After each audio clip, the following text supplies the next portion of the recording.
ኡስታዝ ግን እኔ አንተ ስትሰለም ባይኖሮ በቃ ገራሚ ነበረ። እስቲ ትንሽ ነገርን ኡስታዝ በኋላ ዋና ዓላማዬም ኢላማዬም የነበረው አንድና አንድ ነው። እስልምናን ማኮላሸት ነው የምፈልገው የነበረው። አጠፋለሁ ብዬ የተነሳሁት ለአራት ነበረ ራሱ የተነሳ ነው። ኦርቶዶክስ፣ ካቶሊክ፣ ፕሮቴስታንትና ኦንሊ ጂሰስ ለአራት ሆነን እስልምና ከምድረ ገጽ እናጠፋዋለን ብለን ነው የምናስበው የነበረው። ድራሽ ከኢትዮጵያ ምድር ድራሽ አባቱን እናጠፋለን ብለን ነበር የተነሳ ነው የነበረው ማለት ነው። እና ተነስተን ከዛ መካከል ውስጥ ስንሞክረው እየረበሸን መጣ። አንድ በርናባስ የሚባል ልጅ ነበር። እሱ ምን አለ፣ መሐመድን ዝም ብዬ ሳስበው የሆነ ነገር ወርዶለታል እንጂ ዝም ብሎ ኮረጆ ነው ምናምን ብዬ አላምንም አለ። ለምን እንደዛ አልክ ምናምን ስለው فمن شرح الله صدره للإسلام فهو على نور من ربه ኡስታዝ ግን እኔ አንተ ስትሰለም ባይኖሮ በቃ ገራሚ ነበረ። ወላሂ ሱብሃንአላህ በጣም የሚገርም ነው። ታድለዋል ያንተን መስለም ያዩ ሰዎች። እስቲ ትንሽ ነገርን ኡስታዝ በኋላ ልስማስ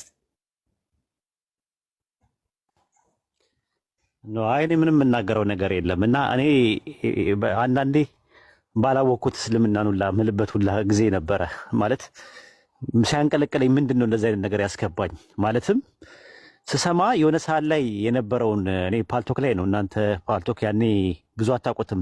ፓልቶክ እያለ እኔ ትምህርት ቤት ውስጥ እያለሁ ፓልቶክ የሚባል ፕሮግራም አለ ምናምን ተብሎ እኔ ያው ከሀገር ውጭ ነው የምኖረው። የዛሬ 11 ዓመት አካባቢ ላይ ነው 11 12 ዓመት አካባቢ ላይ ፓልቶክ የሚባል ፕሮግራም አለ ተብሎ ፓልቶክ የሚባል ነገር ለማዳመጥ መጣን። ከዛ ስመጣ በጣም ሙስሊሞች በጣም እየሰሩ ነበር በዛን ሰዓት ኢትዮጵያ ውስጥ። እነ ኡስታዝ አቡ አይደር፣ እነ ኡስታዝ ሐምዛ የሚባሉ አሁን ኡስታዝ መሐመድ ከድር ምትላቸው ማለት ነው። ሌሎችም ነበሩ። በወቅቱ በጣም በትልቁ ስራ ይሰራ ነበረ። ኡስታዝ ጁንዱላ የሚባልም ነበረ። በጣም ይሰሩ ነበር መሬት ላይ። በአንድ ቀን አዳሜት ሁሉ እየሄዱ 500 ሰው ያሰልማሉ ምናምን ነገር በጣም እንቅስቃሴ የነበረበት ሰዓት ነበር። ከዛ በኋላ ምንድን ነው ማድረግ ያለብን ሲባል ግሩፕ ተፈጥረዋል፣ ግባ ተባልኩኝ። ከዛ ኦርቶዶክስ፣ ካቶሊክ፣ ፕሮቴስታንት፣ ኦንሊ ጂሰስ አራቱም ያለበት ግሩፕ ገባን፣ ስራ መስራት ጀመርን። ከዛ ጭራሹኑ ቁርአንን እኔ ማጥናት አለብን ብዬ ሳጠናው ጭራሹኑ እየሳበኝ ነው የሚመጣው፣ እየሳበኝ ነው። እና በጣም ነገርኳቸው፣ በጣም እየተበጠበጥኩኝ ነው እኔ አልቻልኩም፣ ይሄ ቁርአን የሚባለው ነገር ቢቀርብኝስ አልኩና ሁለተኛ ምናምን ብዬ ከደንኩት። በቃ አያገባኝም ስለ ቁርአን ምናምን ብዬ በቃ ስለ ባይብል ብቻ እንትን ስል ባይብል ላይ ደግሞ ተስፋ የሚያስቆርጥ ነገር መስማት ጀመርኩኝ ከስኮላሮቹ እነ ዶክተር ፒዮ እነ ዶክተር ሞጃ ሞሜን ምናምን የመሳሰሉት ደግሞ ሌላ ነገር ይነግሩኛል። ያለ እድሜ ነበር የምንጠራራው የነበረው በወቅቱ። በጣም እጠይቃለሁ። ባይብል ኦሪጂናል አውቶግራፊ የለም እባላለሁ። ባይብል የማኑስክሪፕት ዲፈረንስ አለው፣ ብሮክን ቼን አለው፣ የተሰበረ ሰንሰለት ነው ያለው። እነ ሳይናቲከስ፣ ቫቲካንስ፣ አሌክሳንደርስ፣ ኤፍሬማ የሚባሉ 5800 የሚያክል ማኑስክሪፕት አለ እና ከየት እንደመጣው እንትኑ ሶርሱ ራሱ አይታወቅም። በቃ ልቤ ተሰበረ። ሳልፈልግ በግዴ እንደገና ድጋሚ ቁርአን ማጥናት ጀመርኩኝ። ከዛ ቁርአን ማንበብ ጀመርኩኝ። ከዛ ሐዲስ ማንበብ ጀመርኩኝ። ተፍሲር፣ ሲራ ምናምን ነገር ማንበብ ጀመርኩኝ። በቃ መረበሽ ነው ስራዬ። ታገልኩኝ። እንደዛም ሆኖ ተመልሼ መድረክ ላይ መጣና ደግሞ ነብዩ መሐመድ እንደዚህ ነው፣ ነብዩ መሐመድ እንደዚህ ነው እያልኩ አወራለሁ። ውስጤ ግን ሌላ ነው ውስጤ የነበረው። በቃ ትግል ቤተሰብ የምላርገው፣ ጎረቤቶቼ የምላርጋቸው፣ ጓደኞቼ የምላርጋቸው፣ አብራ አደጎቼ የምላርጋቸው ምንድን ነው? እንዴት ነው ማድረገው? የክላስ ሜቶቼ ምንድን ነው የምለው? ከዚህ በኋላ ወይ አግኖቲስት አልሆንኩኝ ወይ ኤቲስት አልሆንኩኝ። ዝም ብዬ እንትን እባክናለሁ።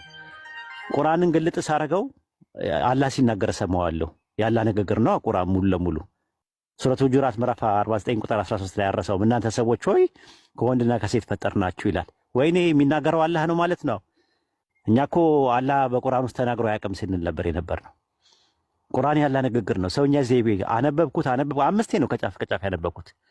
እኔ በህይወት ዘመኔ ባይብልን ከጫፍ እስከ ጫፍ ከዘፍጥረት እስከ ራዕየ ዮሐንስ ድረስ እያልኩኝ 10 አንብቤዋለሁ። ለዛውም ተውት። ሌሎቹ በእንግሊዝኛ ያነበብኳቸውን ዕብራይስጥና ግሪክ የሞከርኩት ምናምን ተውት። በአማርኛ ብቻ ነው የምነግራችሁ። ቁርአንን 5 ጊዜ በአማርኛ ከጫፍ እስከ ጫፍ ከሱረቱ ፋቲሃ ጀምርና ሱረቱ ናስ 5 አንብቤዋለሁ። በቃ እንዲህ አይነት እየተፈተንኩኝ ምን ነው ባላወቅኩት ቁርአንን በቀረብኝ ምን ነው ሙስሊሞችን እያወቅኳቸው ስለ እስልምና በውጪ አርካኑን ኢስላምና አርካኑን ኢማን እያልኩኝ እየተሰማኝ አረፌ ብቀመጥስ ለቆ አይለቅም። ራሱ አሁን ቃል ስትናገር አንድ ነገር ነበረ፣ ዝም ብሎ ይስባል ስትል ነበረ። አይለቃችሁም፣ ከጀመራችሁት አይለቃችሁም። በቃ ይሄ ነው ያለው እውነታ ማለት ነው። ማርኮ ያስቀራል። ሱረቱ ፉሲላት ምዕራፍ 41 ቁጥር 41 ላይ አሸናፊ መጽሐፍ በመጣላችሁ ጊዜ ነው የሚለው። አሸናፊ መጽሐፍ በመጣላቸው ጊዜ ይላል። እነዚያ የካዱት ጠፊዎች ናቸው ይላል። አሸናፊ መጽሐፍ ያሸንፋል። እንደሚያሸንፍ አይተናል። የብዙዎች ሰዎችን ህይወት ሲማርክ አይተናል። እና አሁንም ትግል ላይ ናት ያለችው ቃል። እመኑኝ የጊዜ ጉዳይ ነው። ቃል ምንም ነገር ብታደርግ እኔ እንትላላትን እንኳን ተዋት ቃልና ትንሿን አሁን በቅርብ ቀን ማናገር ጀምሬያለሁ። እኔ ዝም ብዬ የሆነ ነገር የሚሰማኝ ነገር አለ ውስጤ። ኢልሃም ይሁን ምን ይሁን አላውቅም፣ አላህ ነው የሚያውቀው። ብዙ ሰዎች አሁን በቀደም ተቃወሙኝ። ኧረ አላህና መልእክተኛውን ትሳደባለች ምናምን አሉኝ። እኔ አሁን ላይ ተውኝ። ትንሿ የምትባለው አሁን ቤቷ ብትበረብሩት የሆነ ነገር ታገኛላችሁ አይደል? የጊዜ ጉዳይ ነው። ኢንሻአላህ ብዙ ሰዎች ነፃ ይወጣሉ። ብዙ ሰዎች እንትን ይላሉ። ውስጣቸውና ውጫቸው አንድ አይነት አይደለም። ውጫቸው ነው እየተሳደበ ያለው። አሁን ቃልን ብትሏት የኢየሱስን አምላክነት ክጄ ምናምን ነገር በኢየሱስ ምናምን ልትላችሁላ ትችላለች። ውስጧ ግን ሌላ ነው። ራሷን ትፈትሽ። የምሬ ነው የምነግራችሁ። አይደለም ቃል ብቻ አይደለም። ብዙዎች በእንደዚህ አይነት ነገር ውስጥ በይሉንታ ውስጥ ተሸምቅቀው ነው ያሉት።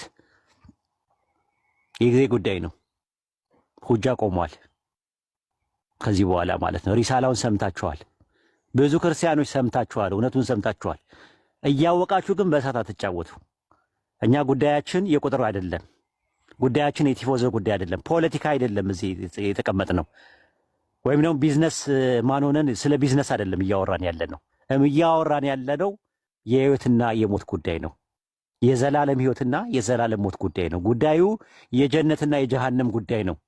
ጉዳዩ ቁጭ ያልነው እዚህ ጊዜያችንን እያባከንት የምንለው አጅር እናገኝበታለን ካላህ ዘንድ ፕሪቪሌጅ እናገኝበታለን ብለን እንጂ ጊዜ ማቃጠል የለብንም በዚህ አይነት ጉዳይ። ሌላ እንደዚህ የሙድም አይደለም፣ ፎሎ ለመሰብሰብም አይደለም። እዚህ ቁጭ ያልነው ጊፍት ለመሰብሰብም አይደለም። እዚህ ቁጭ ያልነው ፌመስ ለመሆንም አይደለም። እንደዛ ከሚሆን በሃይማኖት ስም ከመነገድ ይልቅ ሁሉ ነገር ትቶ ጓሮ ላይ አታክልት ተክላችሁት በቆሎ ተክላችሁት አመት እንትን ብሎ ብትበሉበት ይሻላል። ይሄ እዚህም እዛም አጅር የለውም። ዓላማችንና ኢላማችን አላህ በሚያውቀው እዚህ የተሰበሰብነው ሁላችንም አላህ በሚያውቀው እናንተ ላኢላሃ ኢለላህ ብላችሁ ገመዱን ይዛችሁ ከጀሃነም ነፃ እንድትሆኑ ነው። አይደለም ሩቅ አትሂዱ። ቃል አጠገብሽ ዘመድሽ የምታውቂው ጎረቤትሽ ሄደሽ ልጠይቂው አልጋ ላይ ሆኖ ቢያካስት ብታገኙ ውስጥሽ ሰላም አይኖረውም። ትታመሚያለሽ አብረሽ። ሰዎች ገሃነም ይገባሉ ሁጃ ከቆመባቸው በኋላ ጀሃነም ይገባሉ እየተባልን እየተነገረን እንዴት ነው እንቅልፍ የምተኙት? እንዴት እንቅልፍ እንተኛ? እኛ ለሰዎች እኛ የቀመስነውን ህይወት ሰዎች እንዲቀምሱ እንፈልጋለን። እኛ ያየነውን ብርሃን እኛም የጣፈጠውን ይሄንን ቅርጽና ይዘቱን ጣዕሙና ጥፍጥናውን አውቀን እንዴት ዝም እንበል ብለን ነው እዚህ የመጣ ነው እንጂ ቤታችን አርፈን ብንቀመጥ እንችላለን። ልጆቻችንን ብናሳድግ ይሻለናል። ትዳራችን ላይ ሌላ ቢዝነስ ነገር ብንሰራ ያዋጣን ነበር። እና ቆም ብላችሁ አስቡበት። አይ ቲንክ ብዙ ሰዓት የለኝም። ሉጣኔ ቢኖር ጥሩ ነበር። እሱ እኔ ቁርአንን ባላቀው ይሻለኛል ነው ያልኩት። የሆነ ሰዓት ላይ ባላቀው መጣኮ ኡስታዝ። ኦኬ ቁርአንን ባላቀው ይሻለኝ ነበረ። ቁርአንን ማወቄ ግን ውስጤን እንትን አለ። በቃ ብዙ ነገር ያሳጣው። ቤተሰቦቼን አጥቼበታለሁ፣ ጓደኞቼን አጥቼበታለሁ ነበርኩኝ።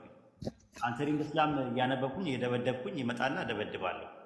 ዋና ዓላማዬም ኢላማዬም የነበረው አንድና አንድ እስልምናን ማፈላሸት ነው የምፈልገው የነበረው። አጠፋለሁ ብዬ የተነሳሁት ለአራት ነበረ ራሱ የተነሳ ነው። ኦርቶዶክስ፣ ካቶሊክ፣ ፕሮቴስታንትና ኦንሊ ጂሰስ ለአራት ሆነን የእስልምና ከምድረ ገጽ እናጠፋዋለን ብለን ነው የምናስበው የነበረው። ድራሽ ከኢትዮጵያ ምድር ድራሽ አባቱን እናጠፋለን ብለን ነበር የተነሳ ነው የነበረው ማለት ነውና ተነስተን ከዛ መካከል ውስጥ ስንሞክረው እየረበሸን መጣ። አንድ በርናባስ የሚባል ልጅ ነበር። እሱ ምን አለ፣ መሐመድን ዝም ብዬ ሳስበው የሆነ ነገር ወርዶለታል እንጂ ዝም ብሎ ኮረጆ ነው ምናምን ብዬ አላምንም አለ። ለምን እንደዛ አልክ ምናምን ስለው አይ በቃ የሆነ ነገርማ አለው ይሄ ነገር እንዴት ቁርአኑ እኮ በጣም ሰፊ ነገር ነው የሚያወራው። የሆነ ነገር ወርዶለታል ከፈጣሪም ይሁን አይሁን ያላቅም፣ ግን ኮረጇል የሚል ነገር አይደለም። የሆነ ከሆነ ነገር ጋር የለቃቀመው ነገር ቢሆን እንደዚህ ጠንካራ ነገር እንዴት ይፈጠራል አለ። በዘመናት መካከል እስልምናን ለማጥፋት ከውስጥም የመናፍቃን ስራ ከውጭም የኩፋሮች ስራ በተጠናከረ ሁኔታ ተሰርቷል። ግን 1400 ዓመት ተሻግሮ መጥቷል። ቁርአን የአምላካችን ያላህ ቃል በሱረት ፉሲላት በራፍ 41 ላይ ሲናገር አሸናፊ መጽሐፍ በመጣላቸው ጊዜ ነው የሚለው። አሸናፊ መጽሐፍ ነው የሚለው። እስቲ ሁላችሁም ጻፉልኝ፣ አሸናፊ መጽሐፍ ብላችሁ ጻፉልኝ። አሸናፊ መጽሐፍ ቁርአን እውነት ነው። የሰዎችን ልቦች ማሸነፍ የሚችል አሸንፎ ማርኮ ማስቀረት የሚችል ብቸኛው መጽሐፍ ነው በዓለማችን ላይ።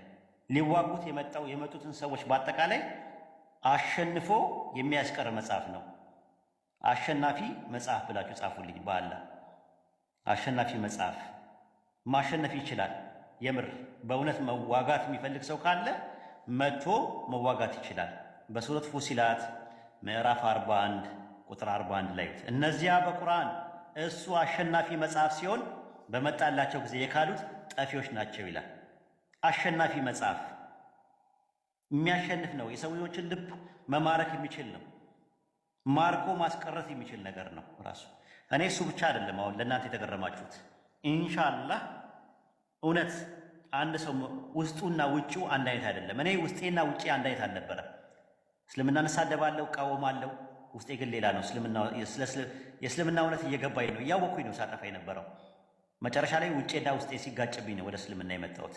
ይሄ ልጅም ተመሳሳይ ነገር ነው እየተናገረ ያለው። ኢንሻአላህ የሆነ ሰው ቀን ከሌሊት የሚሳደብ ሰው የነበረ ሰው አታውቁትም። ልብ ውስጡ ምን እንዳለ አታውቁ። ውስጡና ውጭው አንድ አይነት ሰው ነው ሳይቀር ሲቀር አላህ የውስጥን ነው የሚመለከተው፣ የልብን ነው የሚመለከተው። እነማናቸው ለሂዳያ የሚገባቸው ነገር እነማናቸው የማይገባቸው የሚለውን ነገር አላህ ብቻ ነው የሚያውቀው። አትወስኑ፣ ለአላህ ስጡ። በቃ አላህ ሂዳያ ይስጠው ብላችሁ ተዉት። ተሳዳቢው ነው ኢንሻአላህ። ይሄ ነው ያለው ነገር ማለት በጣም ተሰርቷል። ሙናፊቃኖች በውስጥ ሰርተዋል። እኛ ጋር እንደ ሙስሊም ተመሳስለው ከሙስሊም ውጭ ያሉት ደግሞ ኩፋሮችም ሰርተዋል ለማጥፋት። ኦሪየንታሊስቶች ወይም ደግሞ ሙስተሽሪቅ የሚባሉት የመካከለኛው ጥንተ ነገር አጥኚዎች የሚባሉት ጭራሹን እየተማረኩበት ነው የሄዱት። ሚሽነሪዎች ብዙ ሞክረዋል። መካከለኛው ዘመን ተሞክሯል። ሲያቀታቸው ክሩሴድ ዋር የመስቀል ጦርነት ብለው አውጀውብን ነበር። የሆነ ሳለ እስልምና ከምድረ ገጽ መጥፋት አለበት ብለው 9 ጊዜ ጦርነት አድርገዋል። ተሸንፈዋል። ግን ባዛንታይን ኤምፓየር ገና በእንጭጭነቱ ደረጃ አጠፋለሁ ብሎ አቡበከር ሲዲቅ ኸሊፋ በነበረበት ሰዓት ላይ መቶ ተሸንፎ ነው ሄደው ሲያቀታቸው፣ በሀሳብ ሲያቀታቸው። የመዲና ውስጥ የነበሩ ባኑ ቁሪዛ የሚባሉ አይሁዶች የመካ ቁረይሾች ይህንን ብርሃን ለማጥፋት ሞክረዋል፣ አልቻሉም። ስላልቻሉ ነው መጨረሻ ላይ ጦርነት የገጠሙት። ጦርነቱም የመጣው በኋላ ላይ ጂሃድ የሚባለው ኮንሴፕትም የመጣው ከዛ አንጻር ድንበር ስላለፉ ነው። ድንበር ካላለፉ እንዳታልፉ ነው የሚለው ቁርአን። ይህንን ነው። ስለዚህ አሸናፊ መጽሐፍ በመጣላቸው ጊዜ ይላል። እነዛ የሚኮሩት ምንድን ናቸው? ጠፊዎች ናቸው ነው የሚለው። እነዛ የካዱት ሱረቱ ፉሲላት ምዕራፍ 40 ቁጥር 40። ያዟት ይችል ነገር ክርስቲያኖች፣ ዝም ብሎ አይነት መጽሐፍ አይደለም። እነዚያ በቁርአን እርሱ አሸናፊ መጽሐፍ ሲሆን በመጣላቸው ጊዜ የካዱ ጠፊዎች ናቸዋል። አሸናፊ መጽሐፍ ደጋግማችሁ ጻፉልኝ። አሸናፊ መጽሐፍ ብላችሁ የሚያሸንፍ ነው። ልብ መማረክ የሚችል ነው። ሊዋጉ የመጡትን ብዙዎችን ማርኮ ቁጭ አድርጓል። ይህንን ነው ኡስታዝ። አይ ጥሩ ነው። እኔ በጣም ገርሞኝ ነው። በጣም ኢሞሽናል ሆነዋል። ለምን እንደሆነ አላውቅም። በጣም በተለይ ጴንጤዎች አይተህ ከሆነ ሰሞኑን እኔ በሰሞኑን ነው ትንሽ ማየት የጀመርኩትና ምን ማለት ጀምረው ነበረ? አብረን እንሆናለን በቃ ለጋራ ጠላታችን የጠላታችን ጠላት